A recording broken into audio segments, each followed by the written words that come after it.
Pour revenir sur la question d'origine, un des principes fondamentaux, c'est un peu le principe de RC qu'expliquait Alcide tout à l'heure, en sécurité c'est pareil. Il faut éviter d'exposer.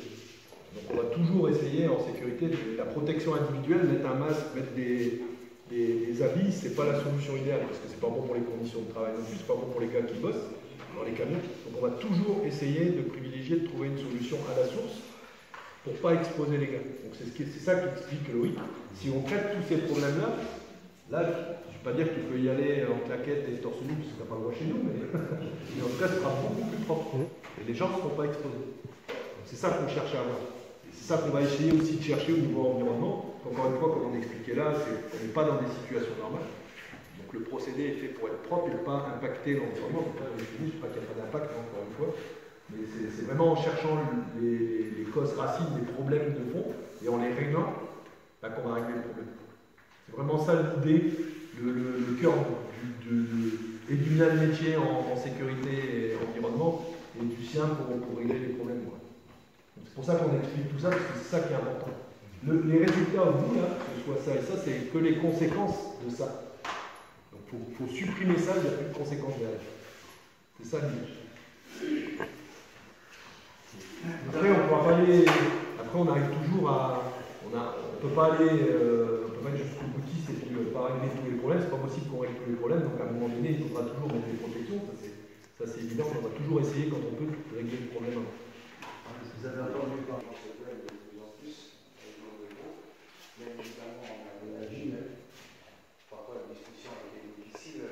Il y a un nouveau programme qui se met en place pour tenter de contrôler la matière avec une meilleure préparation des silos, changement de système de transport et stockage d'un produit beaucoup plus humidifié. Et on espère de tout cœur que ça réussisse parce que la poussière, ça incommode les gens, ça peut peut-être avoir un impact sur la santé, comme il y a de la silice. Problème crucial, la question intéressante, je dirais même prioritaire. Et puis, il y a une approche qui a été faite quant à la valorisation de ces produits. L'approche n'est pas encore concluante, mais ce sont des produits qui peuvent être valorisés. Vous avez entendu parler, par exemple, de la montée des eaux.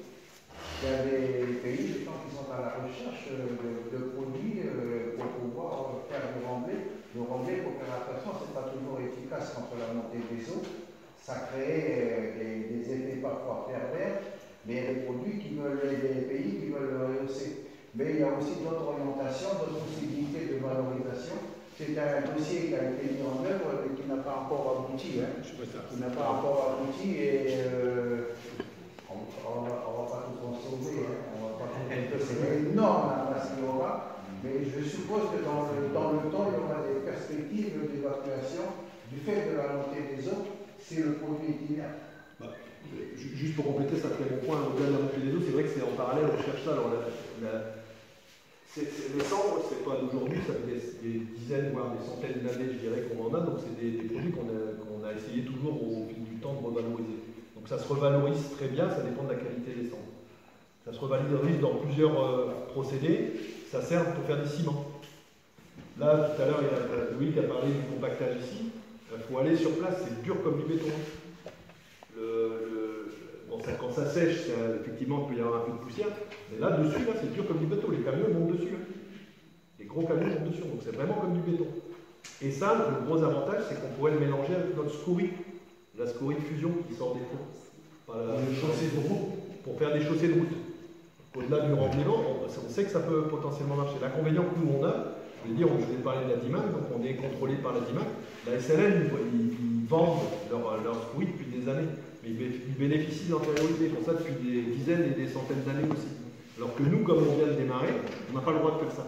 On a les autorisations de la DIMAC. Donc ça demande du temps, comme dit Jacques, de mettre des dossiers, de faire un suivi. Donc on fait des tests chez nous. Parce que chez nous, on a le suivi environnemental. On va aller mesurer la nappe phréatique, on va aller mesurer les eaux, pour être sûr qu'on n'ait pas d'impact sur l'environnement. Et peut-être demain, dans quelques années, on sera capable effectivement de mettre sur le marché un produit à base de la scorie et puis de la cendre. Mais on sera incapable de tout éliminer. Incapable. Donc, quoi qu'il arrive, on aura toujours un stockage. Pour être clair. Comme Jacques.